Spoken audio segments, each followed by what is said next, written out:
오늘은 대강절 마지막 주일이면서 한국교회가 또 성탄주일로 지키는 날입니다. 이제 나흘이 지난 이제 이번 주 돌아오는 주 목요일이 되면 우리가 이제 성탄 축하 예배를 드리게 됩니다. 그래서 오늘은 우리가 기쁨으로 성탄절을 기다리면서 하나님께서 성탄절을 기다리고 있는 우리에게 주시고자 하는 말씀이 무엇인지를 우리가 좀 살펴보려고 하는데요. 특별히 오늘은 성탄절의 주인공이신 예수님을 잉태하신 그 마리아의 어떤 그 믿음과 그의 순종을 우리가 살펴보면서 성탄절을 기다리며 살아가는 우리가 어떤 것을 결단하고 어떠한 마음으로 우리가 이 성탄절을 맞이해야 되는지를 살펴보도록 하겠습니다. 자, 이전에도 한번 말씀을 드리고 본 것 같은데요. 여러분 한번 대답해 보시기 바랍니다. 구약의 성경의 인물들이 많잖아요. 성경의 인물들이 많은데 그 중에 이 본문에 나오는 마리아, 성모 마리아, 이 마리아와 이름이 같은 사람이 누구일까요?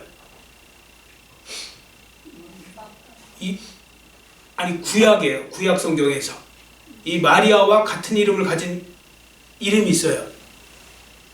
예, 그래서 설교는 반복을 해도 상관이 없어요.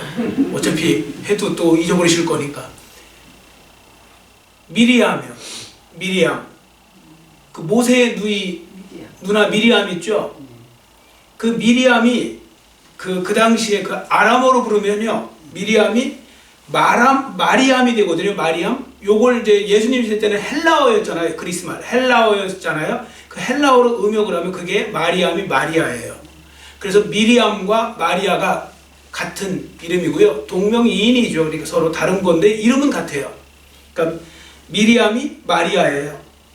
그건 참고로 하나 알아두시고요. 그리고 제가 마리아 이야기를 드리려다 보면 생각나는 이야기가 하나 있습니다. 당황하지 말고 들으세요. 한 번은 천주교 신자 아이가 게임기가 너무 갖고 싶은 거예요. 그래서 게임기를 달라고 했더니 부모가 가난하니까 사줄 형편이 안 돼요. 너무 얘가 갖고 싶어 하니까, 그래도 부모가 천주교 신자니까 그렇게 말을 했습니다. 얘야, 성모 마리아님께 게임기 달라고 편지를 써갖고 우리 집 앞에 거기 성모 마리아 상이 있지? 그 성모 마리아 상 앞에다 놓고서 기도를 해. 그럼 주실지도 몰라 하면서 그냥 희망 회로를 이제 돌리게 만들고 그 안에 어떤 또 자기들이 여권 좀 아마 사주려고 그랬던 것 같아요.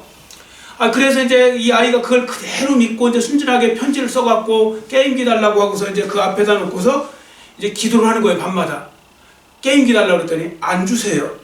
그 다음날 또 일어나 보니까 안 주세요. 이렇게 하다가 보니까 일주일간 했어요. 아이가 일주일 기다리기가 얼마나 힘듭니까? 그래서 그 아이가 너무 나중에 시험이 드는 거예요. 갑자기 아이가 이상한 행동을 하는 거예요. 막 가더니 막 수건을 갖고 오더니 막 성모 마리아 상을 둘둘둘 말더니 그 서랍 제일 깊은 데다가 넣어놓는 거예요. 그리고서 그날 밤에 기도를 합니다. 아주 진지하게. 예수님, 당신의 어머니를 다시 보기 원하신다면 저한테 게임기 하나 그냥 주시는 게 좋으실 겁니다. 그랬대요.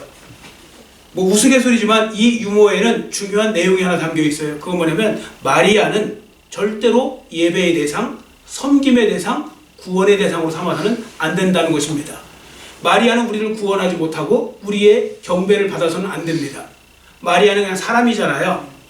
그럼 우리의 구원의 대상, 그리고 우리를 구원하시는 분, 그리고 우리의 예배의 대상은 누구시냐? 예수 그리스도밖에 없는 줄 믿습니다. 아멘. 예수님밖에 없는 것입니다. 지금 로마 카톨릭은 자꾸 성모 마리아를 강조하고 있거든요. 그러니까 그런 부분이 생겨나지 않도록 우리는 조심하셔야 됩니다. 절대 성모 마리아를 인간 이상으로 강조하시면 안 됩니다. 그럼에도 불구하고 오늘 우리는 성모 마리아를 통해서 그런 배워야 될 게 있기 때문에 그 말씀을 드리는 건데요. 배울 것도 배우셔야 돼요. 여러분께서도 하나님께 참으로 인정받으시고 사랑받으시고 은혜 받으시는 삶을 살고 싶다면 마리아에게 배울 것이 있거든요. 그것을 보려고 합니다. 자, 그럼 우리 성도들이 성모 마리아를 통해서 배워야 될 것이 무엇일까요? 그것은 성모 마리아가 보여준 바로 큰 믿음과 무조건적 순종입니다. 그러니까 믿음과 순종을 마리아가 보여주고 있는 거죠. 자, 그러면 성모 마리아의 믿음과 순종이 성탄절과 관련해서 무슨 어떤 이유로 우리가 그걸 배워야 될까요? 그걸 배워야 되는 이유가 있습니다. 성모 마리아의 믿음과 순종이 직접적인 예수님의 탄생과 연관이 있기 때문에 그렇습니다. 그러니까 마리아가 만약에 순종하지 않았다면, 또 마리아가 어떤 그 믿음을 갖고 있지 않았다면 어떻게 이게 달라졌을지 몰라요. 성경의 역사가. 왜냐면 분명히 마리아를 통해서 예수님이 오셨거든요. 그러니까 마리아의 믿음과 순종은 정말로 중요한 것이거든요. 자, 그래서 이제부터 마리아를 통해 그럼 우리 성도들이 배워야 될 신앙적인 교훈은 무엇인지를 보도록 하겠습니다. 여러분 혹시 이런 생각 해보셨습니까? 왜 당시에 그 수많은 처녀들이 있었을 텐데 왜 처녀 가운데서 하나님께서는 마리아를 선택하셨을까? 왜 그 많은 사람들 중에? 그리고 왜 마리아를 통해서 예수님을 잉태하게 하셨을까? 그 부분을 생각해 보면요. 자, 먼저 26절 보세요. 본문 26절을 보시면 하나님의 명을 받아 천사 가브리엘이 마리아에게 찾아와서 내가 잉태하여 아들을 낳을 것이라고 이렇게 전하는 모습이 나오죠. 요거 내자로 뭐라고 하는지 아시죠? 수태고지. 수태고지, 어떤 분은 이게 그 뭔 말인지도 모르고 쓰는데 수태고지가 받을 숫자입니다. 수가. 태가 잉태하다 할 때 태아 태자예요. 그러니까 잉태함을 받는다. 고는 이제 알릴 고자, 지는 이제 알지자, 알게 되다, 뭐 그런 뜻입니다. 그러니까 천사를 통하여서 성모 마리아가 예수님을 잉태하게 될 것이고 그것을 갖다가 알게 된다. 이제 그런 말입니다. 자, 그러면 생각해 보세요. 세상에 이거보다 더 놀랍고 신기하고 영광스러운 일이 어디 있을까요? 가장 놀라운 영광의 주인공으로 마리아가 부름을 받은 것입니다. 성자 예수님을 10개월간 어떤 그 품은 이 여인이 그보다 더 큰 영광이 어디 있겠습니까? 자, 그런 부분들 속에서 그런 영광을 누린 주인공이 바로 성모 마리아가 되거든요. 자, 그러면 이것도 생각해 보세요. 왜 마리아가 조금 전에 질문드린 대로 그 특별한 은혜를 입었을까요? 왜 그 많은 처녀들이 많았는데요. 당시에 세상적인 시각으로 보면요, 어디서 나와야 되냐면 로마 제국에서 나와야 돼요. 로마 제국이 세계를 제패하고 있었고요. 로마에는 속된 표현으로 뼈대 있는 가문에 아주 잘 배웠고 교양 있는 여인들이 많았습니다. 그런 처녀들이 많았던 곳입니다. 이스라엘도 마찬가지입니다. 이스라엘의 수도는 예루살렘입니다. 정치 또 어떤 종교적 수도가 예루살렘인데요. 그곳에는 제사장, 종교 지도자들의 가문에 어떤 많은 어떤 처녀들이 거기서 살고 있었습니다. 유대 교육을 철저히 받은 여인들도 많았습니다. 그런데 왜 하나님은 우리 예수님을 잉태하게 될 여인으로 세상적으로 대단한 여인들 가운데 택하지 않으시고 갈릴리 지역 자체가 지방이에요.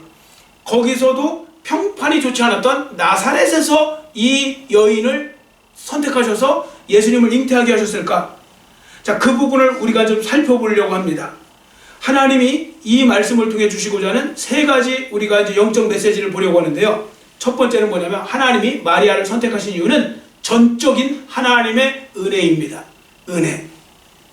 자, 28절을 우리 한번 같이 읽겠습니다. 28절 같이 읽습니다. 그에게 들어가 이르되 은혜를 받은 자여 평안할지어다 주께서 너와 함께 하시도다 하니. 아멘. 여러분 본문 26절에 보시면요, 천사 가브리엘이 갈릴리 나사렛 동네에 찾아갔다는 말씀이 있는데 이렇게 지명까지 특별히 그 거론한 이유가 있습니다. 그건 은혜를 강조하려고 그러는 겁니다. 여러분 예수님의 고향인 나사렛에 대해서 좀 아실 필요가 있는데요. 나사렛은 갈릴리 그 옆쪽에 있어요. 서쪽으로. 자, 가버나움에서 이제 좀 어쨌든 하니까 그쪽 근처예요. 그 옆에 있는데 아랫지역인 예루살렘과 그 위로 지나가면 시돈과 두로라는 도시가 나와요. 이방의 도시가 나오는데 거기를 지나가는 중요한 길목에 있는 곳입니다. 그래서 거기는요, 유대인뿐 아니라 로마 군인들, 헬라 상인들이 막 되게 많이 통과하는 지역이에요, 거기를. 그러다 보면 그 마을은 당연히 그런 뜨내기 손님들을 받는 곳이 되고 또 그런 곳이 보편적으로 옛날에 보면 거기가 타락하기 쉬운 그런 도시가 됩니다. 유흥가가 되기가 쉽다고요. 그러니까 여하튼 좀 그래요. 자, 조금 전에 말씀드린 대로 당시 사람들에게 좋은 소리를 못 듣는 동네였습니다. 실제로 우리는 이것에 대한 말씀을 요한복음 2장에서도 힌트를 찾아볼 수 있는데요. 여러분 요한복음 2장에 보시면 왜 빌립이 나다네엘에게 찾아가서 예수님을 소개할 때 나다네엘이 그냥 두 번 생각 안 하고 했던 말이 있죠. 나사렛에서 무슨 선한 것이 날 수 있느냐? 이것은 나사렛이 단지 작기 때문만이 아니라 평판이 좋지 못한 것. 굳이 그런 음란한 곳에서 메시아가 나온다고? 그런 좀 타락한 그런 도시에서 메시아가 나온다고? 이제 이런 이야기거든요. 자, 그런데 본문에 보세요. 하나님께서는 예루살렘의 그 화려하고 웅장하고 세련된 곳에서 예수님을 잉태할 여인을 선택하신 것이 아니라 작은 마을, 그것도 평판이 좋지 못한 동네에서, 그것도 세상 교육을 제대로 받지 못한 것으로 추정되는 그 여인을 통해서 성령의 능력으로 예수님을 잉태하게 하셨거든요. 그러면 이거 은혜 말고 뭘로 설명할 수 있을 거예요? 하나님의 은혜죠. 여러분, 은혜예요. 진짜 전적인 은혜. 은혜가 뭡니까? 받을 자격이 없는데 받으면 그게 은혜예요. 받을 자격이 너무너무 없는데 너무너무 큰 걸 받잖아요? 그건 더 큰 은혜가 돼요. 28절에 보시면 천사 가브리엘이 마리아에게 뭐라고 했습니까? 그래서 은혜를 받은 자요 그랬죠. 내가 받을 만해서 온 거 아니다, 이런 말입니다. 은혜로 받는 거다, 은혜로 받은 것이다, 하나님이 너를 선택하셨다, 그런 말씀입니다. 왜냐하면 세상에 그 어떤 여인이 아무리 잘 살았어도 예수님을 품을 때까지, 예수님을 받아들일 정도로 그렇게 거룩한 여인은 없습니다. 그 누구도. 그러니까 여하튼 하나님의 은혜로 부름을 받은 거죠. 성탄절을 기다린 여러분의 삶에도 하나님의 놀라운 은혜가 함께 하시기를 축원합니다.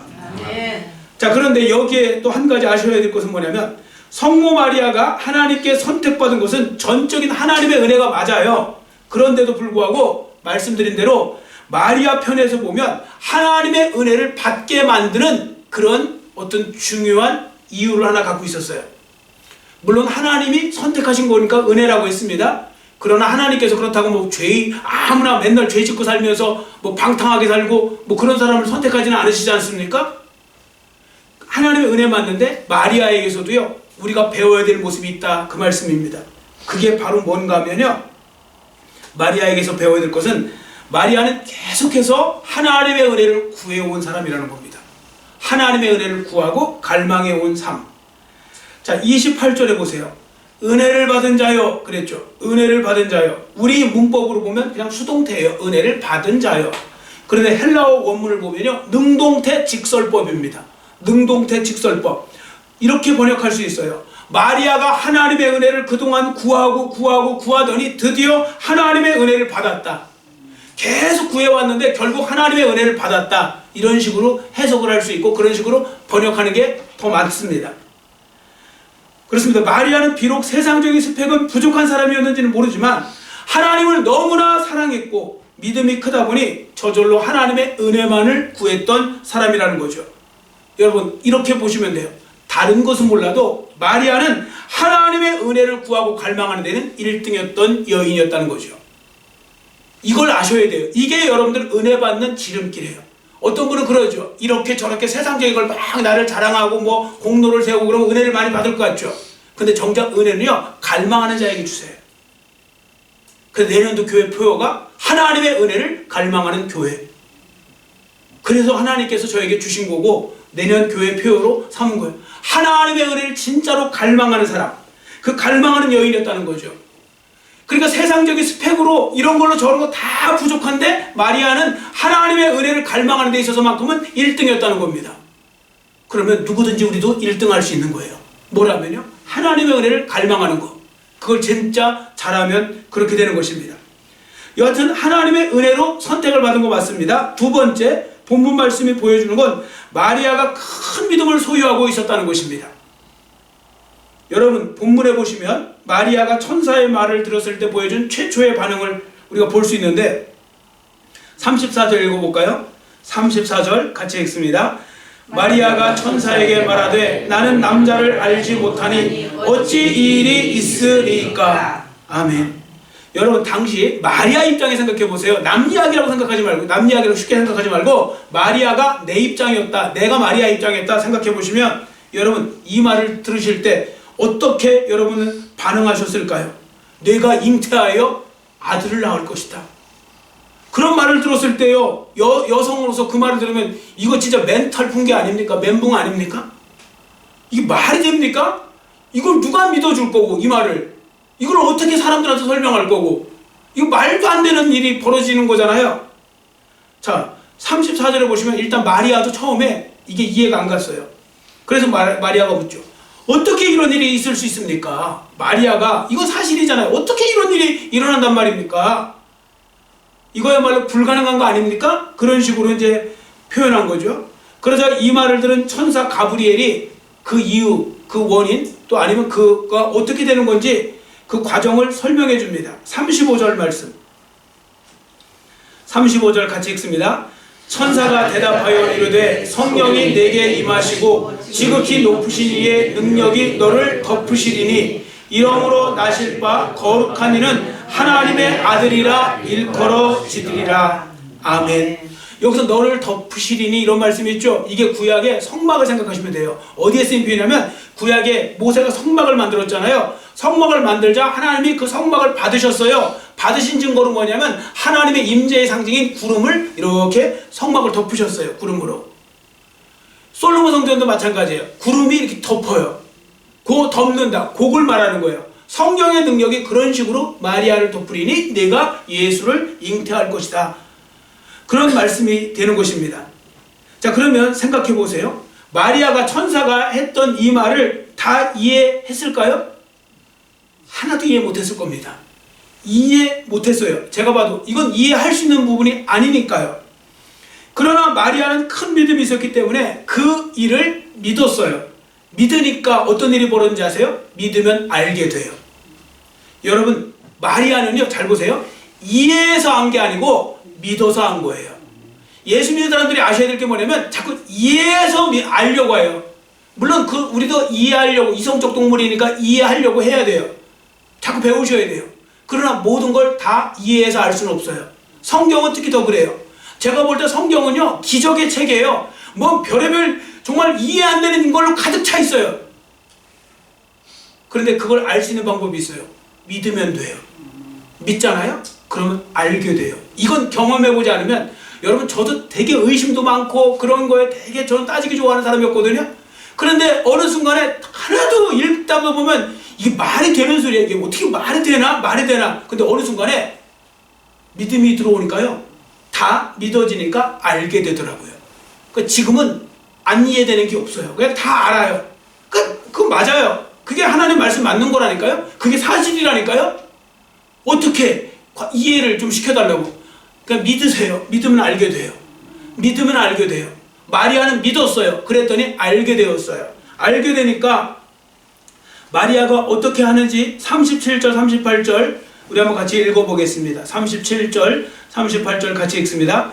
대저 하나님의 모든 말씀은 능하지 못하심이 없느니라. 마리아가 이르되 주의 여종이오니 말씀대로 내게 이루어지이다 하매 천사가 떠나가니라. 아멘. 자, 여기 보시면 대저 하나님의 모든 말씀은 능하지 못하심이 없다 그랬더니 마리아가 주의 여종이오니 말씀대로 내게 이루어지이다 이렇게 고백을 하죠. 여러분께서도 하나님의 말씀은 능하지 못하심이 없음을 진실로 믿으시기를 축원합니다. 믿어야 역사가 일어납니다. 여러분, 옛날 기독교 2000년 동안에 그 진리의 말씀이 여러 가지가 있는데 그 중에 하나가 뭐냐면 역사는 믿을 때 일어나요. 믿으면 역사가 일어나고요. 지금 시대도 역사는 믿을 때 일어나는 것입니다. 그리고 믿으면요, 저절로 알게 돼요. 깨닫게도 돼요. 그리고 일단 믿고서 말씀을 보기 시작하잖아요. 그럼 신기한 건 그때부터 깨닫게 돼요. 이런 놀라운 은혜를 누리게 되는 것입니다. 그러니까 여러분께서도 마리아와 같이 때로는 전혀 이해가 되지 않을지라도 하나님 말씀이라면 그대로 이루어질 것이라고 믿고 기도하면 때가 되면 반드시 하나님의 놀라운 역사를 경험하게 되실 줄 믿습니다. 아멘. 자, 그 다음에 세 번째 끝으로 본문 말씀이 보여주는 건 뭐냐면요, 마리아가 온전한 순종과 헌신의 삶을 살았다는 겁니다. 온전한 순종과 헌신의 삶. 자, 38절을 다시 한번 우리 읽겠습니다. 38절 같이 읽습니다. 마리아가 이르되 주의 여종이오니 말씀대로 내게 이루어지이다 하매 천사가 떠나가니라. 아멘. 여러분, 이 본문에서 여러분들이 주목해 보셔야 될 단어가 하나 있습니다. 그게 바로 뭐냐면 주의 여종이라는 단어입니다. 주의 여종. 자, 그러면 마리아의 이 표현이 담고 있는 의미는 무엇일까요? 하나님이 무슨 말씀을 하시든지 저는 그대로 따르겠습니다 라는 고백이에요. 하나님이 무슨 말씀을 하시든지 저는 따르겠습니다. 여러분, 옛날에요, 여종이 주인에게 안 돼요, 주인님. 이런 말 할 수 있을까요? 없어요. 옛날에는요, 무조건 종은 주인을 향해서 예스맨, 예스우먼이 되는 것입니다. 그러니까 마리아가 주의 여종이오니 라고 고백한 것은 이제 무슨 말씀을 하셨는지 순종하겠습니다. 그런 신앙 고백을 담은 표현이 되는 것입니다. 그것도 억지로 순종하는 것이 아니라 자발적으로 자원해서 순종하겠다는 것입니다.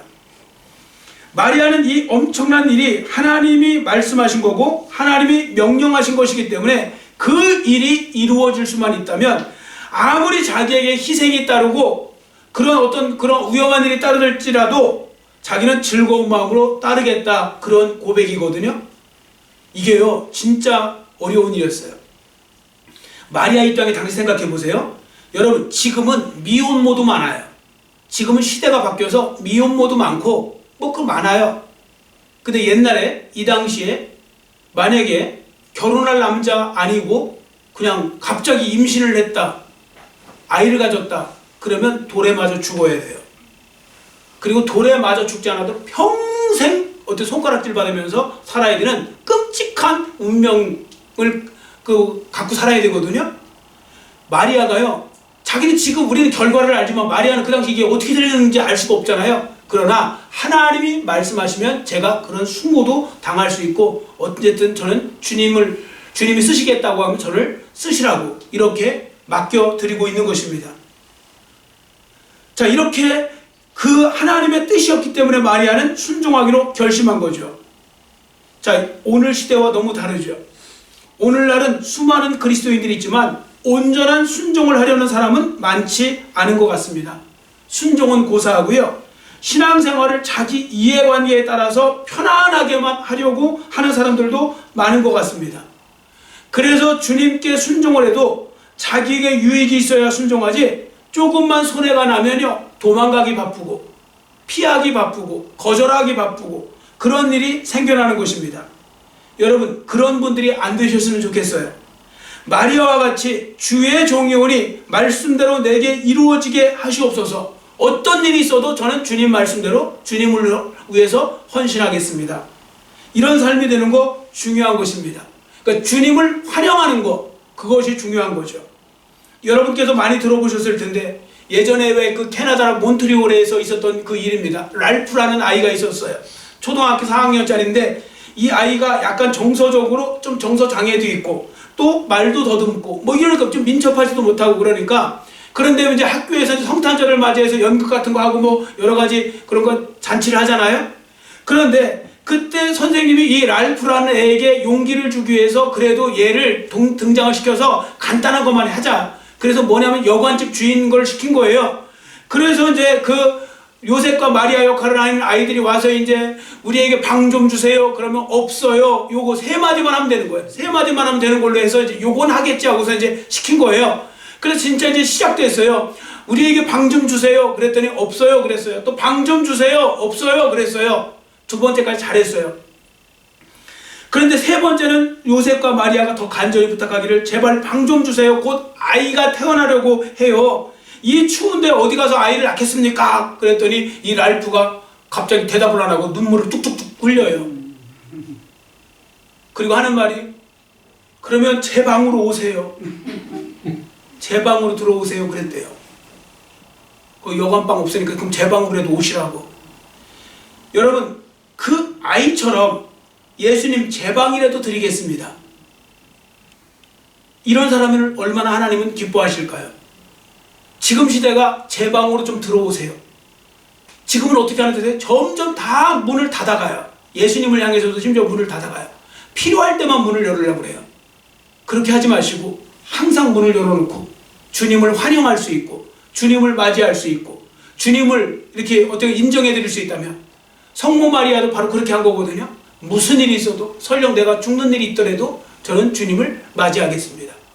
그런 분에게 하나님은 예수님을 잉태할 수 있는 그런 놀라운 은혜를 주신 것이고, 성모 마리아라는 그런 영광의 어떻게 보면 타이틀을 갖게 만드신 건데, 그건 그만큼 어떤 마리아가 순수한 믿음, 아주 큰 믿음, 그리고 놀라운 순종의 그 힘을 가지고 있었다는 것이죠. 여하튼 이 말씀을 잘 기억하시고요. 여러분께서도 주님 마음대로 사용하여 주옵소서, 주님 저를 통해 하나님의 일을 이루어 주옵소서라고 기도하시면서 여러분의 삶을 온전히 맡기는 진짜 순종과 헌신의 삶이 되기를 원하고요. 그리고 그러한 마음으로 우리가 기도하면서 기다리셨다가 이번 주 목요일날 11시에, 이번 주에 목요일날은 11시에 온 가족 예배를 드립니다. 그러니까 다 이 자리에서 11시 한 번만 예배를, 성탄절 축하 예배를 드리니까 뭐 시간 또 여건 되시는 분은 새벽 예배 나오시면 좋고요. 새벽 예배와 또 11시 예배를 통하여서 하나님께 영광 돌리시고 그리고 구원의 기쁨을 또 만끽하시는 여러분과 저의 삶이 되시기를 간절히 빌고 원합니다. 기도하겠습니다. 사랑의 하나님 아버지, 감사합니다. 오늘은 아버지 하나님의 성탄절을 우리가 기다리면서 또 성탄주의를 맞이하여서 마리아의 믿음과 순종과 그의 헌신과 희생하는 마음을 통해 우리가 성탄절을 어떠한 마음으로 기다려야 되는지, 성탄절을 기다리면서 우리가 어떠한 부분에 있어서 각오를 다시 한번 결단을 해야 되는지를 보았습니다. 이 말씀 잘 기억하게 해주시고 우리가 신앙생활할 때 앞으로 주님께서 우리에게 정말 아낌없이 구원의 은혜를 베풀어 주시고 은혜를 주셨는데 우리는 너무 아버지 하나님이여 세상적으로 또 너무 요령만 피우려고 하고 있는 것은 아닌지 돌아보게 해주시고 다시 한번 우리에게 주님을 향한 열심을 허락하여 주시고 그래서 앞으로도 정말 주님 앞에 서는 그날까지 성모 마리아처럼 변치 않는 마음을 가지고 아버지 하나님의 믿음 생활 잘하고 또한 주님을 위해서 헌신하고 또 주님의 말씀대로 온전히 순종할 수 있는 그런 사람이 되기를 원합니다. 은혜 베풀어 주시고 이번 또 성탄절 예배를 통해서도 홀로 영광 받아 주시옵소서. 감사드리오며 예수님의 이름으로 간절히 축복하오며 기도드렸사옵나이다. 아멘.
아버지 감사합니다. 오늘 말씀을 통하여서 우리가 또 성탄절을 기다리면서 마리아의 순종하는 마음, 마리아의 믿음, 또 마리아의 헌신 이런 모습들을 또 배워야 됨을 말씀을 통해 보았습니다. 하나님 아버지, 우리가 너무나 아버지 세상 말로 얌체같이 우리 신앙생활하지 않도록 주님 도와주시고 주님은 우리에게서 진심을 다하셨는데 우리도 주님을 향해서 진심으로 주님을 환영하고